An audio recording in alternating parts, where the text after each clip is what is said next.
Nachdem ich über 30 Jahre in Italien lebte und vorwiegend in Marmor arbeitete, fand ich in Heckenbeck ein neues Zuhause. Das große Fachwerkhaus bot viel Raum zum Ausbau für meine Zwecke.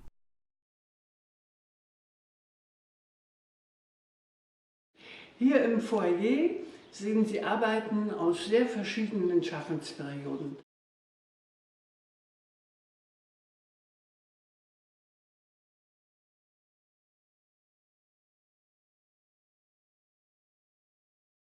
Dann können Sie die Treppe hinauf bis unter das Dach gehen und viele Überraschungen erleben.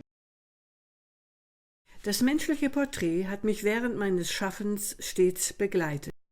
Das Ringen darum, für die figürlichen Porträts der 70er und 80er Jahre eine abstrakte Form zu finden, fand in den 90er Jahren eine Lösung. Dabei ging es mir nicht mehr um die traditionelle Wiedergabe des Kopfes, sondern um ein Erfassen, ein Erleben des ganzen Menschen. Diese Skulptur, dieses Porträt zum Beispiel, heißt Gefesselter Engel. Sie entstand, nachdem ich ein junges Mädchen im Rollstuhl kennenlernte, sein Leben und seine Situation und seine Ausstrahlung tief innerlich erlebte.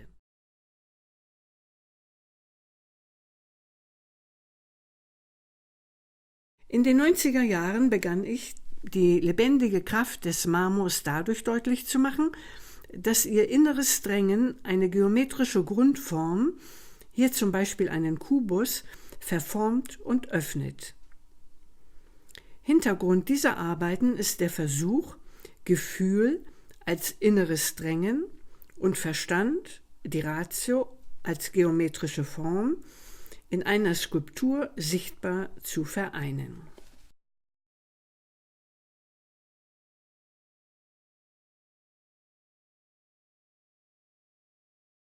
Auf einer meiner langen Autofahrten von Italien nach Deutschland hörte ich im Radio eine Sendung über Nelly Sachs. Ich war derart beeindruckt, dass ich begann, mich mit den Texten von Nelly Sachs zu beschäftigen. Ich nahm dann Verse, die mich tief berührten, heraus und setzte sie bildnerisch in Leinwandreliefs um, die zu der Zeit mein künstlerisches Gestaltungsmittel waren. Diesem Leinwandrelief liegt zum Beispiel folgender Vers zugrunde. Wir sind so wund, dass wir zu sterben meinen, wenn uns die Gasse ein böses Wort nachruft. Oder diesem, die zitternde Saite des schon begonnenen Todes.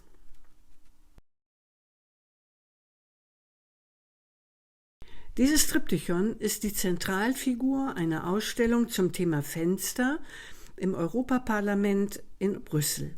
Das Fenster als Öffnung zum anderen. Seit ein paar Jahren entsteht mein Cosmo Imaginario.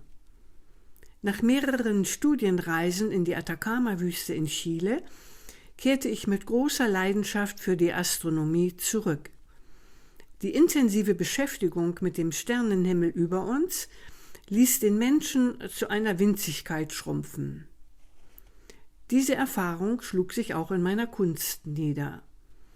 Sie hatte zur Folge, dass nicht mehr der Mensch mit seinen Befindlichkeiten im Zentrum meiner Kunst steht. Meine Kunst verlässt jetzt die sich immer wiederholende menschliche Selbstbespiegelung, greift in den Kosmos und gewinnt neue Sichtweisen. Es entsteht ein Cosmo Imaginario, ein kleiner Zusatzentwurf zur bestehenden Schöpfung.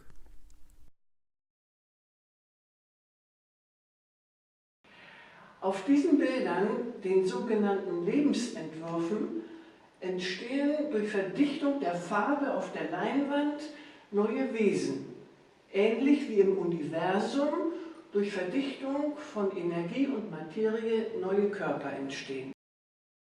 Bei den Skulpturen meines Cosmo Imaginario ist ein Stück Holz bereits verdichteter Kern, der in Verbindung mit Eisen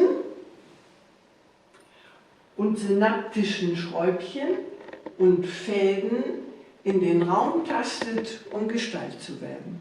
Dies ist ein völlig neuer Ansatz in der Kunst, Um ihn zu verstehen, muss man das anthropozentrische Denken aufgeben und vom Kosmos her denken. Das heißt, im eigenen Denken und Sehen bekannte, geliebte Wege verlassen und sich einem Wagnis für das Neue stellen. Ich wünsche dem Betrachter Mut dazu.